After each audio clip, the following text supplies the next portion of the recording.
मुनित्रयं नमस्कृत्य तदुक्तिः परिभाव्य च वैयाकरणसिद्धान्त कौमुदीयं विरच्यते।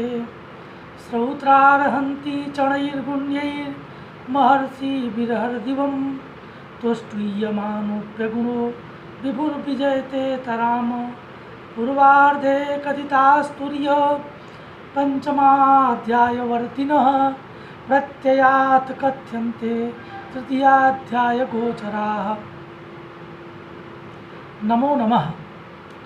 शास्त्र द्वितीयवर्षस्य ये छात्राः सन्ति तेषां कृते द्वितीया कक्षा इदानीं मया स्वीक्रियते।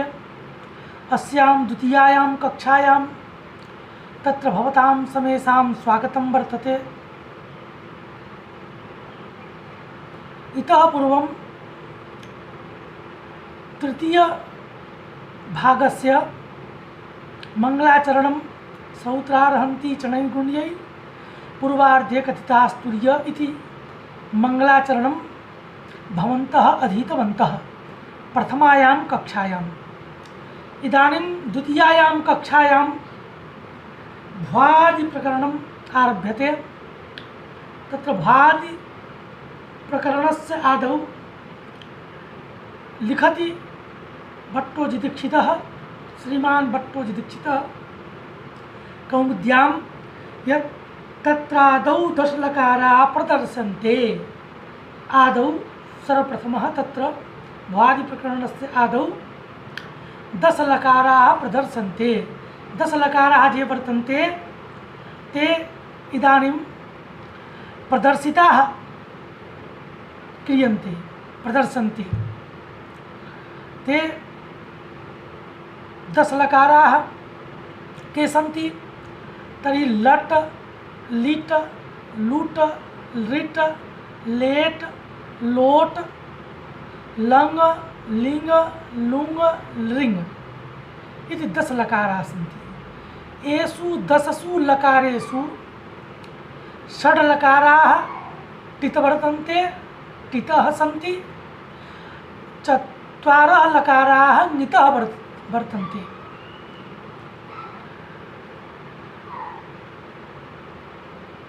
टित ये लकाराः सन्ति, ङित ये लकाराः सन्ति, तेषां यः क्रमः वर्तते स च क्रमः कथम् अस्माभिः स्वीकर्तव्यः, कथम् अयं क्रमः लट् लिट् लुट् इत्यादि क्रमः कथं समागतः, तदानीं सर्वे वदन्ति, सर्वे प्रतिपादयन्ति यत् माहेश्वरसूत्राणि सन्ति। तर्हि षड् ये टित् लकाराः सन्ति तत्र क्रमेण निर्देशं करोतु। अकारमादाय इत्यनेन योगः क्रियते। तर्हि लट् अयुनित्यत्र अकारानन्तरम् इकारः आगच्छति। तर्हि इ लिट् उ लुट् रि लृट् ए लेट् ओ लोट्। एवमेव ङित् लकारे स्वपि अयमेव क्रमः। अ लङ् इ लिङ् उ लुङ् रि लृङ्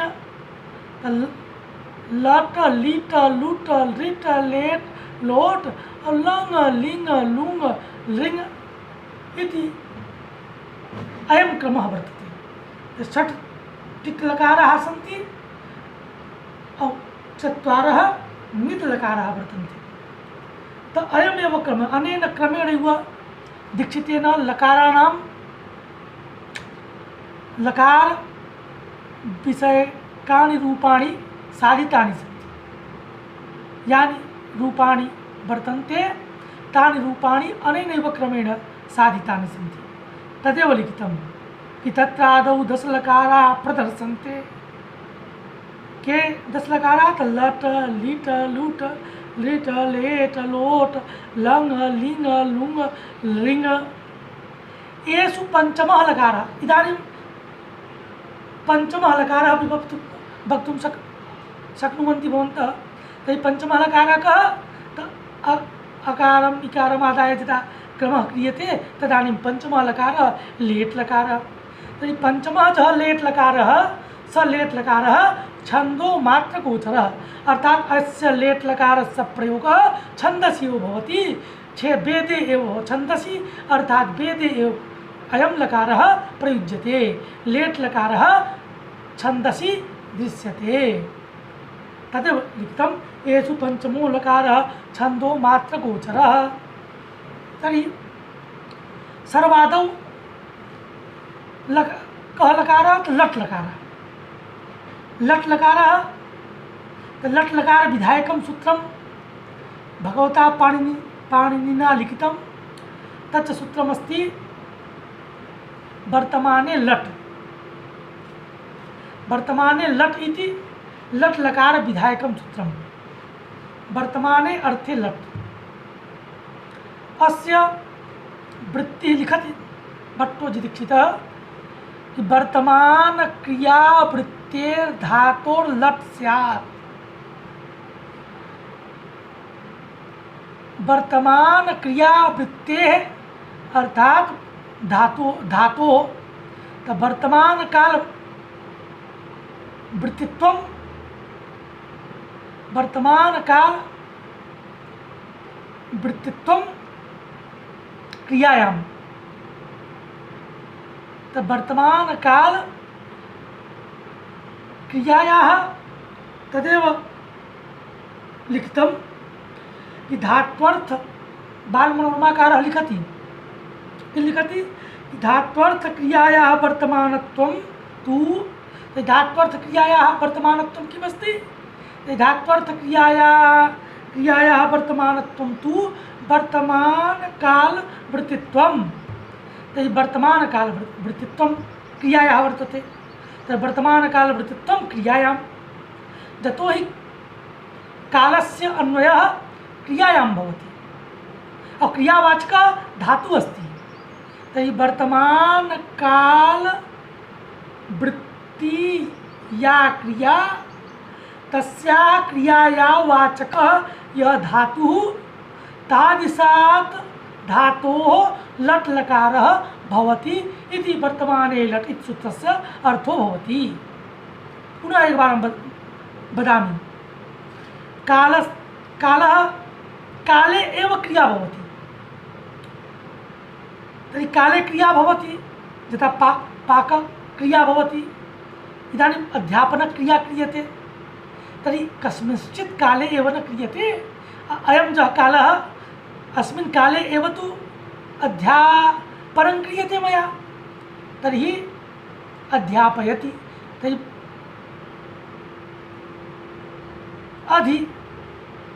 अध्ययनक्रिया या वर्तते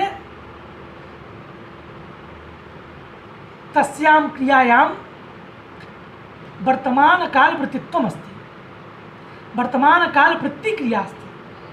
वर्तमानकाले क्रिया जायमाना वर्तते, तर्हि वर्तमानकालवृत्तेर्धातोर् लट् स्यात् इति सूत्रस्य अर्थः। तर्हि वर्तमानकाले क्रिया भवति, क्रियायाः वाचकः धातुः भवति और धातोः वर्तमानकाल क्रियावाचकः यः धातुः और तस्य धातोः तस्मात् धातोः लट् लकारः भवति। तर्हि कालः धातोः वाच्यार्थः प्रत्ययस्य द्वितीयार्थः एवं विपक्षः, तथा च प्रत्ययस्य तिङादि प्रत्ययस्य कालरूपः अर्थः वाच्यः अस्ति एवं विपक्षः। द्वितीयो विपक्षः वर्तते और यदा धातुना कालरूपः अर्थः उपस्थाप्यते तदानीं प्रत्ययः द्योतको भवति कालस्य, और यदा धातुना कालः नोपस्थाप्यते और तदा प्रत्ययः वाचको भवति कालस्य। तर्हि वर्तमानकालवृत्ति या क्रिया तद्वाचकात् वर्तमानकालवृत्तेर् धातो लट् स्यात् लट् लकार भवति। तर्हि भूधातु आदौ भूधातु यतोहि भूआदयो धातुः इत्यनेन ज्ञायते यत् भूधातुः आदौ वर्तते। अतः भूधातुमादाय आदाय दीक्षितेन प्रक्रिया प्रदर्शिता अस्ति। तर्हि भूधातोः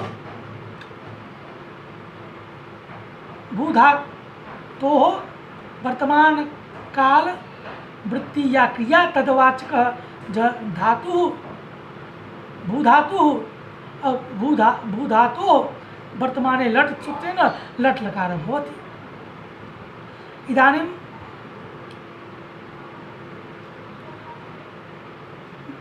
वर्तमाने लट् इति सूत्रं प्रमाणम् अस्ति। कुत्र प्रमाणं? यत् लट् लकारस्य अर्थः वर्तमानत्वं। द्वितीयार्थो भवतु वाच्यार्थो वा भवतु, लट् लकारस्य यदा धातु कालस्य वाचकः तदानीं लट् लकारः द्योतको भवति। लट् लकारः कालस्य वाचकः। तर्हि कालस्य वाचकः वर्तते। यदा धातुना उपस्थाप्यते तर्हि लट् लकारः द्योतकः, और यदा धातुना नोपस्थाप्यते तर्हि लट् लकारः वाचकः कालस्य। तो वर्तमाने लट् इति सूत्रमेव प्रमाणमस्ति। तर्हि किं नाम वर्तमानत्वं? तर्हि वर्तमानत्वमस्ति प्रारब्धा परिसमाप्तत्वं वर्तमानत्वम् अथवा भूत भविष्यति भिन्नत्वं वर्तमानत्वम्। तो प्रारंभतः आदाय यावत् काल पर्यन्तं क्रिया समाप्तिं प्रति न गच्छति, असमाप्ता भवति, तावान् यः कालः भवति आरम्भतः समाप्ते प्राक् यावत् यः कालः भवति स च कालः वर्तमानकालः। तदेव उच्यते प्रारब्धा परिसमाप्तत्वम् अथवा भूत भविष्यत् भिन्नत्वं वर्तमानत्वम् अथवा भूत भविष्यत् भिन्नत्वं। भूतकालः जः न भवति अथ भविष्यत्कालः न स वर्तमानकालः। वर्तमानकालस्य लक्षणद्वयं प्रारब्धा परिसमाप्तत्वम् अभूत भविष्यत् भिन्नत्वं वा वर्तमानत्वं। तर्हि वर्तमानकालवृत्तिर्धातो लट् स्यात्। तर्हि धातो लट् लकारः कृतः वर्तमाने अर्थे। तर्हि लट् इत्यत्र टकारस्य हलन्त्यं सूत्रेण संज्ञा भवति और तस्य लोपः इति सूत्रेण लोपो भवति। अकारः यः वर्तते स च अकारोऽपि उच्चारणार्थकः अस्ति। अकारोऽपि गच्छति अथवा उच्चारणार्थक वर्णस्यापि इत्संज्ञा भवति। तर्हि अकारस्य टकारस्य च इत्संज्ञा भवति। तदेव उक्तम् अटावितौ अश्च टश्च इति अटौ इतौ चयोस्तौ अटावितौ। अकारस्य टकारस्य च लट् लकारे अकारस्य टकारस्य च इति संज्ञा भवति। इदानीम् एकः प्रश्नः जागर्ति, एकः प्रश्नः भवति कि लट् लकारे लट् प्रत्ययः वर्तते, तर्हि ल प्रत्ययस्य आदौ वर्तते। तर्हि एकं सूत्रमस्ति लशक्व तद्धिते। लशक्व तद्धिते सूत्रस्य अर्थः प्रत्ययाद्या लशकवर्गाः इतः स्युः। प्रत्ययस्य आदौ यदि लकारः स्यात्, शकारः वा स्यात्, कवर्गो वा स्यात्, तेषां समेषां संज्ञा भवति लशक्व तद्धिते। तर्हि प्रत्ययस्य आदौ लकारः वर्तते, तर्हि लकारस्यापि संज्ञा वक्तव्या। किन्तु भू ल भवति, लकारस्य संज्ञा न भवति, तदानीम् उच्यते कि लकारस्य संज्ञा कथं न भवति। तदानीं दीक्षितेन उत्तरं मूले एव दत्तं कि उच्चारण सामर्थ्यात् लस्यनेत्वम्। अर्थात् उच्चारण सामर्थ्यात् यतो हि उच्चारणं कृतं लकारस्य अतः तत्सामर्थ्यात् लकारस्य संज्ञा न भवति। यद्यपि लशक्व तद्धिते सूत्रेण संज्ञा प्राप्नोति तथापि न भवति। तथापि इति संज्ञा न भवति। उच्चारणस्य वैयर्थम स्यात्। अतः उच्चारण वैयर्थ भिया लकारस्य संज्ञा न भवति, लकारः अवशिष्यते। तर्हि अत्र पुनः शंका जागर्ति यत् उच्चारण सामर्थ्यात् लस्य नित्यं लकारस्य इति संज्ञा न भवति। तर्हि उच्चारण सामर्थ्य लस्य नित्यम् इत्येव कथं लिखितम्? अरे उच्चारण सामर्थ्यात् तस्य नित्यं टकारः वर्तते, तस्य नित्यम् इति कथं नोक्तम्? अथवा उच्चारण सामर्थ्यात् अस्य नित्यम् इति कथं नोक्तम्? तदानीम् उत्तरं दीयते प्रदीयते यत् भगवता पाणिनिना लस्य इति सूत्रं लिखितमस्ति। तर्हि लस्य इति सूत्रारंभ सामर्थ्यात् लकारस्य संज्ञा न भवति। लस्य अर्थात् लस्य स्थाने जे अवशिष्टः लकारः भविष्यति तदानीमेव लस्य स्थाने आदेशः तिङादयः आदेशः भविष्यन्ति। यदि लकार अकारः अवशिष्येत टकारः वा अवशिष्येत तदानीं लस्य इति सूत्रं व्यर्थं स्यात्। तर्हि पुनः प्रश्नः क्रियते कि भगवता पाणिनिना लस्य इति सूत्रमेव कथं कृतं? यदि उच्चारण सामर्थ्यात् टस्य नित्यं तर्हि टस्य इति सूत्रं स्यात्। तदानीम् उच्यते कि टस्य इति यदि सूत्रं स्यात् तर्हि टित् लकार ङित् लकार भेदेन लकारा द्विधा सन्ति। तर्हि यदि तस्य सूत्रं स्यात् तर्हि नस्य इत्यपि सूत्रं स्यात्। तर्हि तस्य ङस्य इति सूत्रद्वयापत्तिः स्यात्। तेन गौरवम्। लस्य इति सूत्रकरणे लाघवम्। अस्य इति यदि उच्चारण सामर्थ्यात् अस्य नित्यम् इति स्यात् तर्हि लिट् लकारे उच्चारण सामर्थ्यात् एः नित्यम्। तथा च अस्य इति एकं सूत्रम् एः इति द्वितीयं सूत्रं स्यात् तिङादि आदेशान् विधातुम्। अतः तेन गौरवं स्यात्। यदि उच्चारण सामर्थ्यात् अस्य नित्यं स्यात् अस्य सूत्रं स्यात् तर्हि एः सूत्रमपि पृथक् कृतं स्यात्। ओः इति पृथक् सूत्रं स्यात् उकारस्य स्थाने विधानार्थं। तदेव उच्यते उकारस्य स्थाने इत्थं स्पष्टं यत् गौरवं भविष्यति। अतः गौरव भयात् उच्चारण सामर्थ्यात् लस्य नित्यं तथा च भगवता पाणिनिना लस्य इति सूत्रमेव कृतं। लस्य इति सूत्रं कृतं लाघवात्। यतोहि लाघवं मन्यमाना वैयाकरणाः। सूत्रकरणे लाघवं प्रतिपदोपदेशकरणे गौरवम् आसीत्। प्रतिपदोपदेशकरणे गौरवं भवति।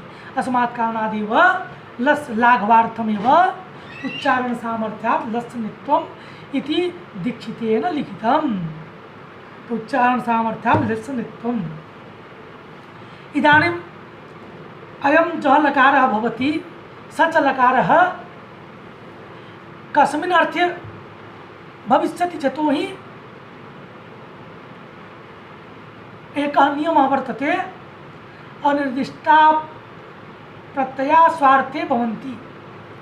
यदि इदानीं न कश्चन अर्थः निर्णीतः वर्तते कि कस्मिन् अर्थे लकारः स्यात् तदानीं कस्मिन् अर्थे लकारः लकारस्य अर्थ व्यवस्थां कर्तुं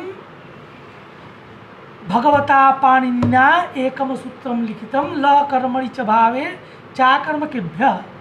तदेव सूत्रं दीक्षितः इदानीं लिखति यत् लः कर्मणि च भावे चाकर्मकेभ्यः। लः इति प्रथमायाः बहुवचने रूपं लः इति एकं, कर्मणि इति सप्तम्यन्तं द्वितीयं पदं, च इति निपातात्मकं तृतीयं पदं, भावे इति सप्तम्यन्तं चतुर्थं पदं, च इति निपातात्मकं पंचमं पदं, अकर्मकेभ्यः इति पंचम्यन्तं षष्ठं पदं, इत्थम षट्पदात्मकम इदम सूत्रम। षट्पदात्मकम सूत्रम भगवता पाणिनिना लिखितम। अस्य सूत्रस्य योग विभागः क्रियते। योग विभागः क्रियते तर्हि लः कर्मणि च इति एकं सूत्रं भवति। भावे च अकर्मकेभ्यः भावे चाकर्मकेभ्यः इति द्वितीयं सूत्रं भवति। भावे चाकर्मकेभ्यः इत्यत्र भावे चाकर्मकेभ्यः तर्हि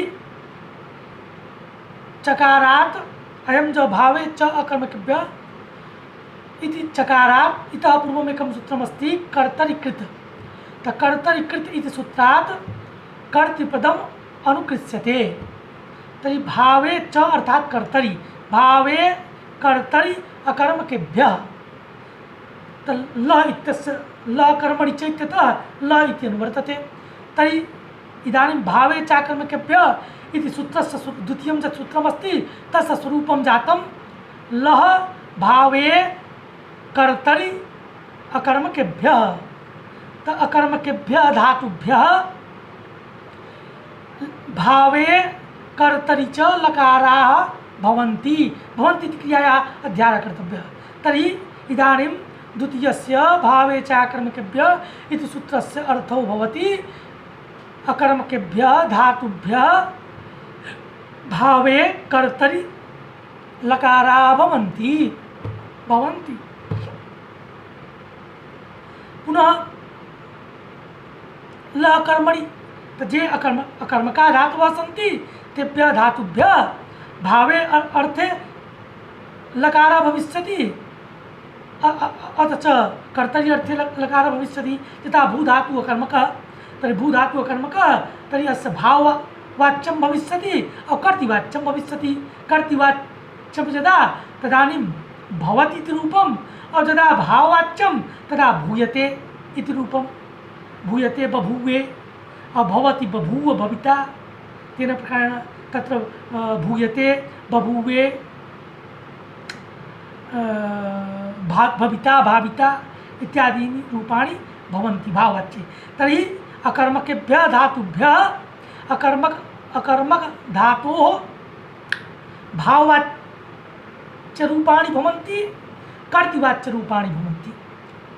तथा च सकर्म इदानीं सूत्रं प्रथमं सूत्रमस्ति लः कर्मणि च पुनः च अत्र वर्तते।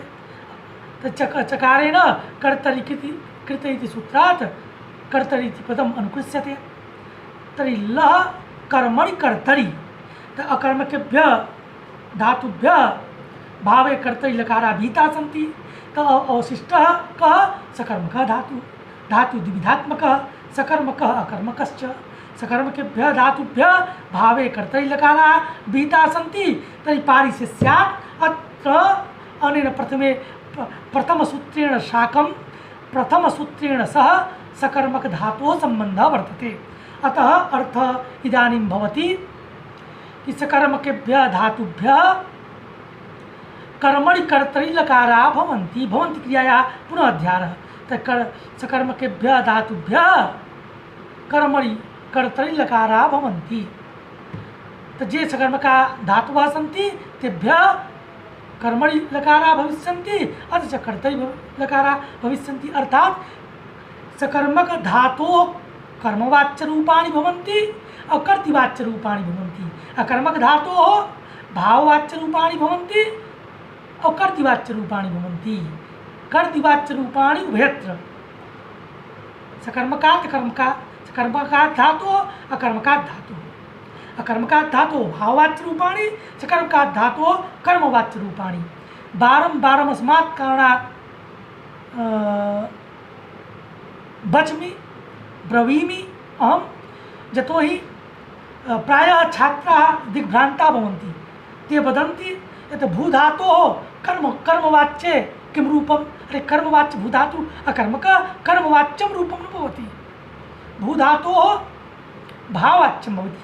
वाच्य परिवर्तनं चेत् तर्हि भाववाच्यं भाववाच्यं कर्तृवाच्यं सकर्मक धातु वर्तते तर्हि कर्मवाच्यं कर्तृवाच्यं।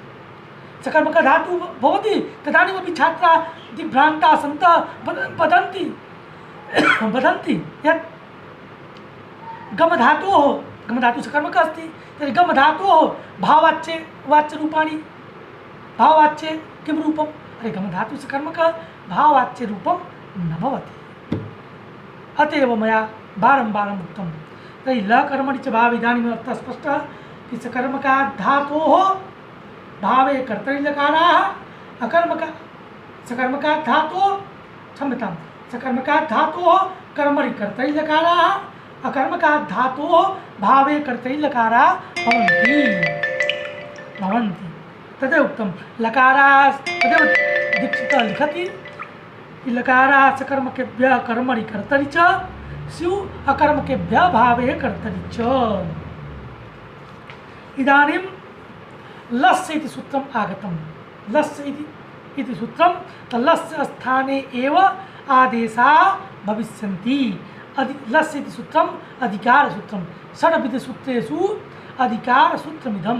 लस्य इति सूत्रम् अधिकारसूत्रम्। तदेव लिखति अधिकारोऽयम्। अस्य अधिकारः स्वरितेनाधिकारः स्वरितप्रतिज्ञा स्वरितचिह्नम् आसीत् पुराकाले। इदानीं तद् भ्रष्टमस्ति। तर्हि स्वरितेन अधिकारो भवति। तर्हि स्वरितयुक्तमस्ति लस्य इति सूत्रम् अस्मात् कारणात् अधिकारः। लस्य इति अधिकारसूत्रमस्ति। अर्थात् भक्षमाणप्रत्ययाः लस्य स्थाने एव भविष्यन्ति। उत्तरसूत्रे उत्तरोत्तर संबंध अधिकारः उत्तरोत्तरसूत्रेण साकं संबंधो भविष्यति लस्य इत्यस्य। तदेव लस्य अधिकारोऽयम्। इदानीं तिङ्विधायकं सूत्रम् आगतं। तिप्तस्जि सिप्तस्थ मिब्बस्मस् तातां झ थासाथां द्वम् इडवै महिं इति अत्र समाहार द्वन्द्वः वर्तते। तिप् च तश्च झि च इत्यनेन प्रकारेण विग्रहं प्रदर्श्य एतेषां समाहारः इति तिप्तस्जि सिप्तस्थ मिब्बस्मस्तातां झ थासाथां ध्वम् इडवै महिं एक पदात्मकमिदं सूत्रम्। अत्र तदेव उच्यते। कति सन्ति एते? एते 18 लादेशाः स्युः। एते 18 लकारस्य स्थाने आदेशाः वर्तन्ते। आदेशाः एते 18 ये वर्तन्ते ते लकारस्य स्थाने भविष्यन्ति। तर्हि अत्रापि भेदद्वयं कर्तव्यं। तिप्तस्जि सिप्तस्थ मिब्बस्मस् इति एकः विभागः कर्तव्यः। एकः विभागः और त आतां झ था साथां ध्वम् इड वै महिं इति द्वितीयः विभागः कर्तव्यः। प्रथमस्य भागस्य परस्मैपद संज्ञा भवति। ल परस्मैपदम् इति सूत्रेण परस्मैपद संज्ञा भवति प्रथमस्य विभागस्य। अर्थात् तिप्तस्जि सिप्तस्थ मिब्बस्मस् इति एते प्रत्ययाः परस्मैपदसंज्ञकाः प्रत्ययाः वर्तन्ते। ल परस्मैपदं लादेशाः परस्मैपदसंज्ञकाः भवन्ति। तर्हि अस्य अपवाद सूत्रमस्ति। अस्मात् कारणात् 9 एव अवशिष्टाः भवन्ति। तर्हि ल परस्मैपदम् इति सूत्रेण परस्मैपदसंज्ञा भवति। एते 9 परस्मैपदसंज्ञकाः प्रत्ययाः सन्ति। तथा च त आतां झ था साथां ध्वम् इड वै महिं एते 9 प्रत्ययाः आत्मनेपदसंज्ञकाः प्रत्ययाः वर्तन्ते। सूत्रं किमस्ति? आत्मनेपदसंज्ञा विधायकं तङानावात्मनेपदम्। तङानावात्मनेपदं ल परस्मैपदं सूत्रसर्थ लादेशाः परस्मैपदसंज्ञा स्युः। तङानावात्मनेपदम् इति सूत्रसर्थ तङ प्रत्याहारः सानच् कानचौ च एतत् संज्ञा स्युः।